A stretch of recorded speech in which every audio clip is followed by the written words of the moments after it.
Selamat pagi semuanya. Aku berdoa di sini, semoga kalian di sana dalam keadaan baik-baik, sehat selalu, dan dalam lindungan Tuhan dimanapun kalian berada. Begitu juga dengan aku di sini, sehat dan baik-baik selalu.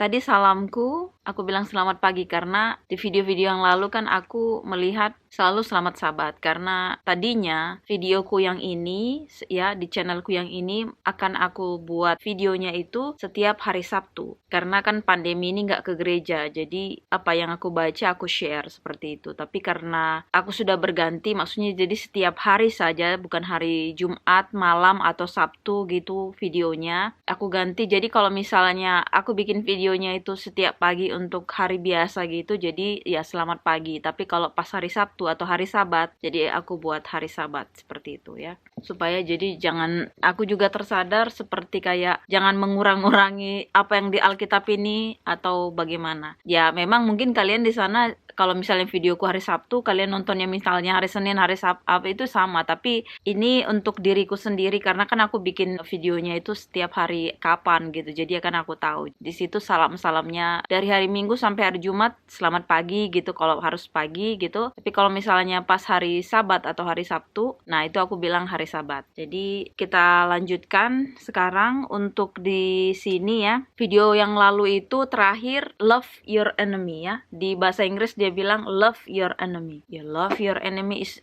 difficult ya. Misalnya kita bilang itu kayaknya impossible lah, nggak mungkin ya. Mengasihi musuh kita itu kayaknya, aduh Tuhan, ini kayaknya kulit ini kayak teriris-iris jatuhnya ya. Apalagi yang udah menyakiti hati kita. Dan itu butuh pergumulan dan tentulah kita nggak mampu karena kedagingan kita. Tetapi ingat, kalau kalian mau dimampukan, kalian minta tuntunan Roh Kudus, minta kekuatan dari Tuhan, dari Bapa kita yang super luar biasa ya, yang infinity aku bilang. Kalau dulu belajar matematika itu kan kalau dibilang infinity itu atau lambangnya itu tidak terbatas ya. Jadi Tuhan itu tidak terbatas ya. Jadi jangan pakai akal kita yang cuman seperti segepok ini, nggak usah. Nggak sanggup kita. Jadi jangan hitung-hitungan kita itu nggak usah dikalkulasikan. Ibaratnya jangan dicocok-cocokkan sama Tuhan. Nggak sanggup kita. Pokoknya minta sama Tuhan apa yang memang kita nggak bisa lagi, ya katakan sama Tuhan karena Tuhan juga sebenarnya sudah tahu. Tapi kan Dia melihat hati kita, apakah kita mau dibentuk sama Dia. Jadi bukan hanya dari kalian saja, aku sendiri pun aku belum bisa menerapkan 100% mengasihi musuhku atau menyukai. Jangan kalian pikir mana mungkin aku nggak punya musuh. Oke, mungkin kalian berpikir seperti aku bilang tadi, oke, kelihatannya aku ramah dan ini mana mungkin ada orang yang nggak suka. Tetapi pada prinsipnya ada saja yang namanya kita manusia,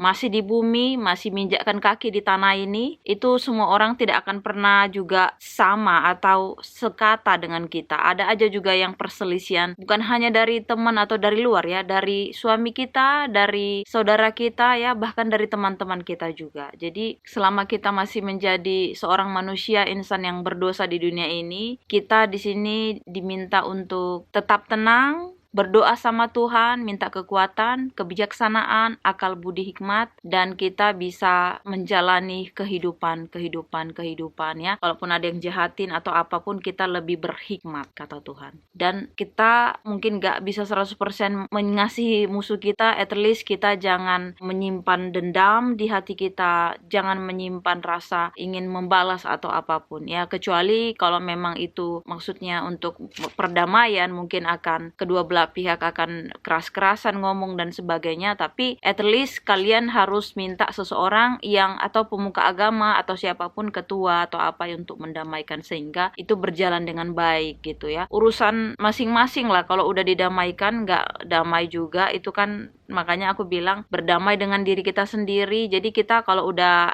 di situ kita damaikan, ya jangan bawa lagi ke rumah atau ke dalam diri kita. Oke, kadang terlintas, aku juga seperti itu, tapi kita harus yakinkan, kita harus maksudnya komitmen langsung. Enggak, ini udah selesai, langsung seperti itu. Jadi enggak balik lagi gitu. Jadi enggak capek lagi gitu ya, enggak kayak setrikaan kata orangnya. Jadi tanpa berbasa-basi, karena aku juga rapi-rapi, kalian tahu ini aku juga mau pergi belajar bahasa Belanda atau kursus Yesus. Dan aku nggak berlama-lama, kita masuk ke topiknya tentang hal memberi sedekah ya. Jadi ini masuk di Matius 6 ya, bukan di Matius 5 lagi karena Matius 5 sudah selesai. Jadi sebelum kita membaca firman Tuhan, kita berdoa dulu. Bapa Surgawi, terima kasih Bapa buat pagi ini Bapa kami menghirup udara yang segar. Badan kami terasa sehat, jiwa kami dan pikiran kami juga sehat. Bapa, terima kasih untuk setiap firman-Mu Bapa, begitu indah, begitu menyehatkan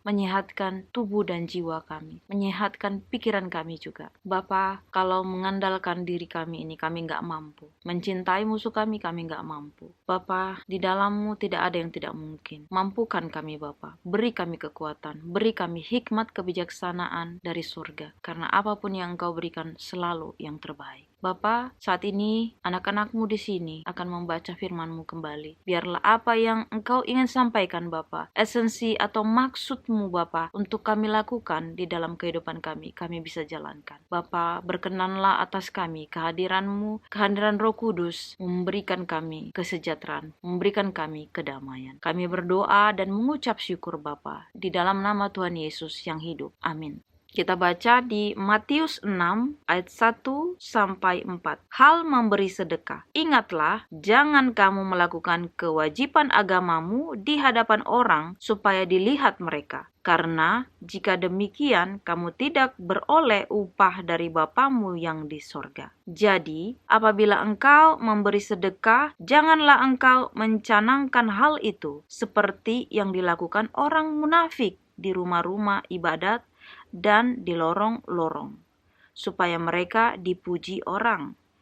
Aku berkata kepadamu, sesungguhnya mereka sudah mendapat upahnya. Tetapi jika engkau memberi sedekah, janganlah diketahui tangan kirimu apa yang diperbuat tangan kananmu. Hendaklah sedekahmu itu diberikan dengan tersembunyi, maka Bapamu yang melihat yang tersembunyi akan membalasnya kepadamu. Ayat ini juga seperti kayak menyentil juga ya, seperti sensitif juga ini ya. Ini sangat sulit ini juga kita lakukan. Makanya setiap hari-hari ini aku kadang-kadang jadi deg-degan juga. Maksudnya ini pembahasan apa lagi nih? Udah pasti nih aku kena tampar lagi, ibaratnya ini udah pasti nih firman Tuhan ini seperti kayak menampar kita kayak gitu, kamu ini selama ini ternyata salah gitu ya. Tapi itulah.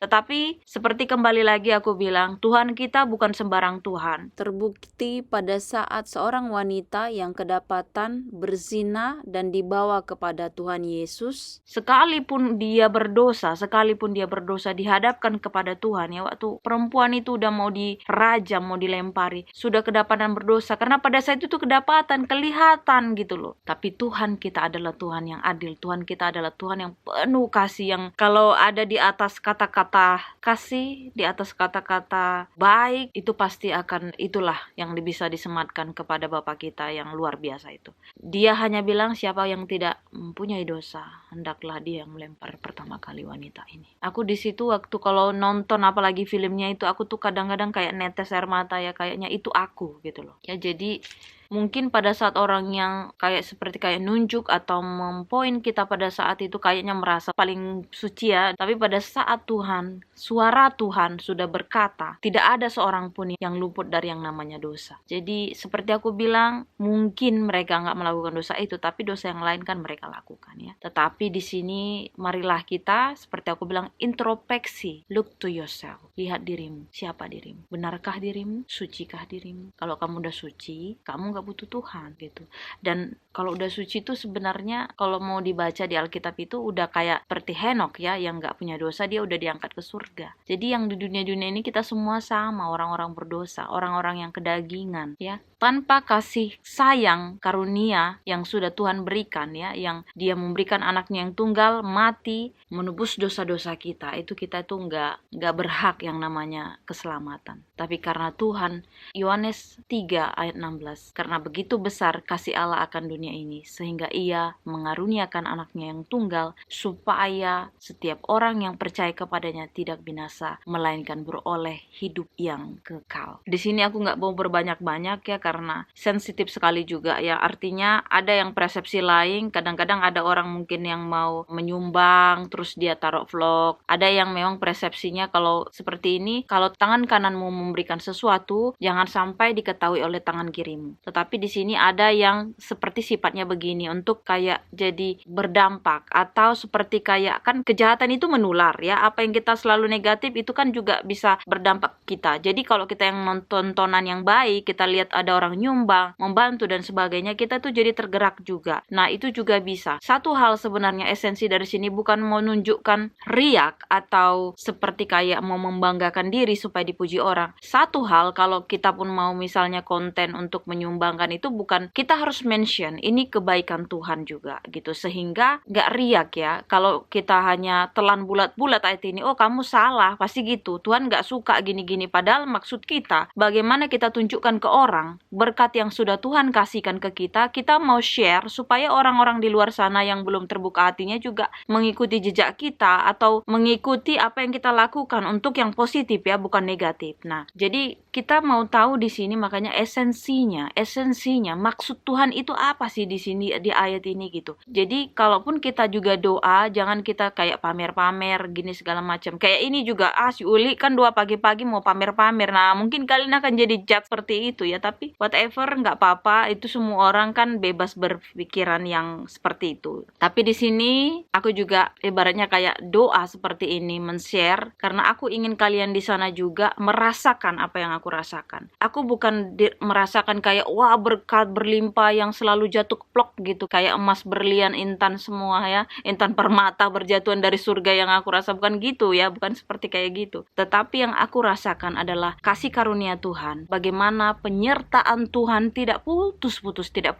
Ini kalau aku lanjutkan ini udah pasti akan aku udah mau pergi kursus, jadi udah pasti makeupnya nanti jatuh lagi kan, orang nanti mikir oke. Jadi artinya di sini kalau kita ya selalu kita dekat-dekat sama Tuhan ya, berdoa terus selalu, maksudnya nggak harus seperti aku bilang duduk atau harus bertelut ke kamar gitu, enggak, dimanapun pokoknya. Kalau kamu rasa kosong, kalau kamu rasa seperti aduh gimana ini Tuhan, kok hidup ini kok gini ya gitu ya, berdoa langsung bilang, Tuhan kuatkan dan teguhkan imanku, Tuhan Bapa ajari aku ini gimana, seperti itu ya. Aku juga berulang kali ya menghadapi cobaan masalah gini, ini gimana Bapak. Kadang berbicara itu ya, jadi kadang-kadang mungkin orang melihat aku kayak jadi kayak bergumam gitu, jadi kesannya kayaknya she crazy gitu mungkin ya. Jadi apakah si Uli ini udah gila, katanya kadang-kadang dia kayak bergumam gitu. Padahal itu aku berbicara itu seperti kayak doa dalam hati sama Tuhan itu, jadi kebawa emosi, jadi kadang-kadang kayak ngomong gitu, kayak ucapan gitu. Jadi ya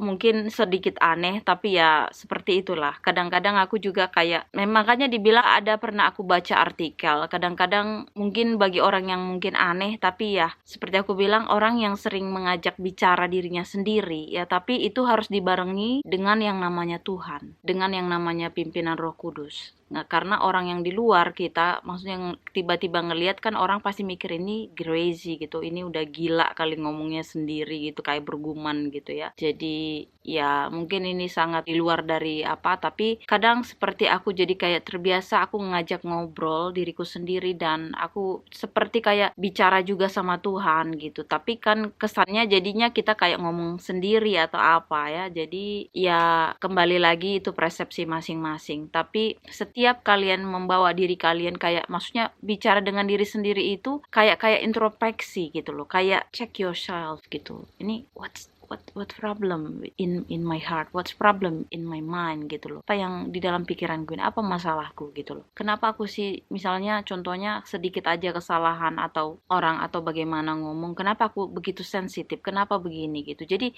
kita tuh benar-benar harus pastikan ya. Pastikan kalau kita selalu melihat, ibaratnya melihat sesuatu yang ibaratnya gini, kontrol ya, dikontrol gitu loh. Jadi kalau misalnya kalian bukan orang yang kontrol kalian, bukan, beda ya, beda. Jadi ini kan kalian, diri kalian. Jadi kalian harus melihat pikiran kalian itu, kalian harus bisa ngontrol. Kalau udah dikontrol sama orang itu udah nggak baik ya. Jadi kalian yang harus kontrol diri kalian sendiri. Jadi memang sulit ya. Makanya aku bilang kalau kalian mau tahu rahasianya cuman hanya satu, dekat-dekat dengan Tuhan. Berdoa sama Tuhan, minta Roh Kudus. Karena Tuhan mengirimkan Roh Kudus sama kita. Itulah untuk membimbing kita. Bagaimana kita diarahkan, ini salah, ini benar, yang ini ambil, yang ini salah gitu. Jadi Tuhan kita bukan sembarang Tuhan, dekat-dekat sama Dia. Makanya aku bilang pagi-pagi cari Dia. Pagi-pagi doa. Pagi-pagi doa ya, penyembahan, mau lagu kah, mau dengar firman Tuhan kah sambil beraktivitas. Itu kayak mengisi, seperti kayak handphone, HP bagus, kalau baterainya pun udah udah kosong, nggak berfungsi. Makanya sama seperti kita ini seperti kita look good ya, kayak aku good. Tapi kalau mindku ya, mind itu seperti baterai ya, baterainya itu harus casnya yang positif. Kalau negatif, dia akan juga keluarnya negatif. Kalau yang positif, keluarnya positif. Jadi charge itu kita boleh juga melihat yang negatif, bukan berarti nggak negatif itu selalu nggak usah gitu juga. Kita lihat perbandingannya, justru di situ kita bisa tahu, oh berarti kalau yang baik ini begini hasilnya, kalau yang negatif ini begini hasilnya gitu. Nah, jadi begitulah yang namanya kita di dalam Tuhan juga. Jadi Tuhan itu mengarahkan kita ya, mengarahkan kita ke yang lebih baik. Dan percayalah, Tuhan kita itu adalah Tuhan yang hidup. Dia adalah the best of producer ya. Jadi kita ini kan seperti kayak film, kita itu berakting di dalam kehidupan ini. Tetapi kalau kita mau diarahkan sama the best producer, yaitu Tuhan kita Yesus Kristus, yang benar-benar Dia mati untuk kita ya, mau menyelamatkan kita, dan kita itu jangan pernah tinggalkan Dia. Itu saja ya. Inilah doa dan harapan kita berdoa. Terima kasih Bapa di surga. Puji dan syukur anak-anak-Mu di sini ya Bapa. Telah siap kami membaca supaya kami jangan riak kalau kami pun memberikan berkat untuk orang lain atau memberikan firman kepada orang lain. Supaya kami dipuji, oh bagus sekali khotbahnya atau bagus sekali pemikirannya, bukan itu. Tetapi biarlah firman-Mu ini Bapa benar-benar maksud-Mu, bukan maksudku. Maksud-Mu bukan dari pemikiranku, tetapi pemikiran-Mu. Supaya orang yang mendengarkan diberkati Bapa, semakin dekat kepadamu dan nama-Mu saja yang dipermuliakan. Bapa, sebentar lagi aku akan pergi kursus juga. Lindungi sertai aku dan sampai di rumah ini dengan selamat. Berkati juga orang-orang atau saudaraku dimanapun mereka berada yang menonton video ini, supaya mereka juga Engkau berkati. Berikan mereka Bapa kecukupan, kesehatan, dan biarlah mereka juga Bapa memuji-muji Engkau. Kami berdoa di dalam nama Tuhan Yesus yang hidup. Amin. Terima kasih. Sampai di sini firman Tuhan. Besok kita sambung lagi. Tuhan memberkati. Amin.